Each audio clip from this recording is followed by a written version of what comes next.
যার হওয়ার কথা ছিল দুনিয়া কাঁপানো ব্যাটার, হালের বিরাট কোহলি, স্টিভ স্মিথ কিংবা কেন উইলিয়ামসনকে হারিয়ে যে ছড়ি ঘোরাবে বাকি সব বোলারদের উপর, সেই বাবর আজমকে নিয়ে এখন কেবল হতাশার সাগর। ব্যাটে রান না থাকার মাসুল ইঞ্চি ইঞ্চি করে শোধ করতে হচ্ছে এই টপ অর্ডার ব্যাটারকে, যে কারণে পিসিবি তাকে সাদা বলের ক্যাপ্টেন্সি থেকে সরিয়ে দেবার কথা ভাবছে। তার মানে কি দল থেকেই বাদ পড়তে পারেন বাবর আজম?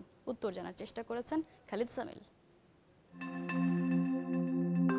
সাদা বলে পাকিস্তান দলের ক্যাপ্টেনের চাকরিটা কোনো মতে টিকে আছে বাবর আজমের, সেটাও আর রাখতে চাইছে না Pakistan cricket board.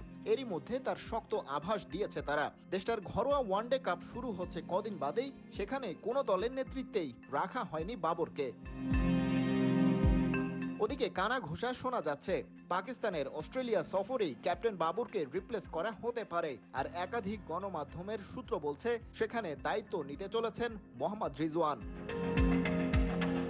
Jio news জানাচ্ছে দেশটার সাদা বলের কোচ গ্যারি ক্রিস্টেন গত জুলাইয়ে পাকিস্তানে গিয়েছিলেন এবং তার সাথে পিসিবি কর্তাদের ক্যাপ্টেন পরিবর্তনের ব্যাপারে কথা হয়েছে। রিজওয়ান প্রশ্নে তার কাছ থেকেও মিলেছে গ্রিন সিগন্যাল। সাদা বলে রিজওয়ানকে দায়িত্ব দেওয়ার আগে শেষবারের মতো পরীক্ষা নিরীক্ষা করে নিতে পারছে পিসিবি।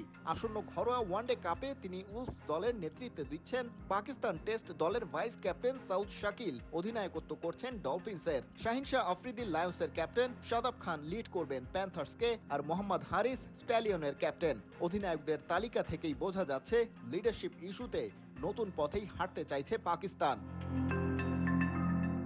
একের পর এক সিরিজে টুটাফাটা পারফরমেন্স, যে ছিল অ্যাক্রস দ্য ফরম্যাটে পাকিস্তান দলের ব্যাটিং লাইনের অন্যতম ভরসা, সেই বাবর আজমের ব্যাটে রান নেই, বা রান আসলেও সেটা ম্যাচ জয়ের জন্য যথেষ্ট হচ্ছে না। দলের ক্রুশিয়াল মোমেন্টে বাবর হয়ে উঠতে পারছেন না সত্যিকারের ইম্প্যাক্ট ক্রিকেটার।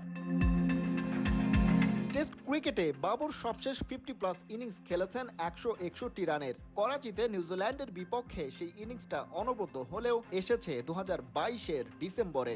ওয়ানডেতেও অবস্থা তেমন সুবিধার নয়। এই ফরম্যাটে বাবরের সবশেষবার 50 বা তার বেশি রানের ইনিংস ছিল নিউজিল্যান্ডের বিপক্ষে 2023 সালের নভেম্বরে। বাবরের এই তালিকায় সবচেয়ে কাছের স্মৃতি টি-20 ফরম্যাটে এবছরের মে মাসে আয়ারল্যান্ডের বিপক্ষে 75 রান করেছিলেন তিনি।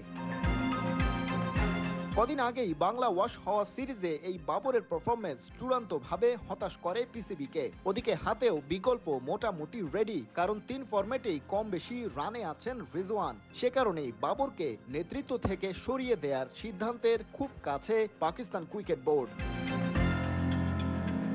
খালিদ জামিল, 71।